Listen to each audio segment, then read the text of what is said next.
ఏమిది ఇందు నేరము లేదే? ఇది ఎంత మాయగనున్నది? ఇది మయుని రచనా విశేషమా? లేక నేను ప్రాంతీయుతుండనైతిన? ఎచ్చట నుండి ఓ హోసధ్వని వినబడుతున్నది. మమ్ము గాంచి ఈ రారాజును గాంచి ఎవరునూ పరిహసించలేదు కదా.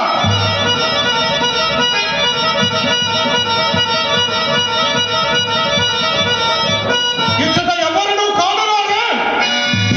ఈ సవాలు ఎక్కడి నుండి వచ్చే?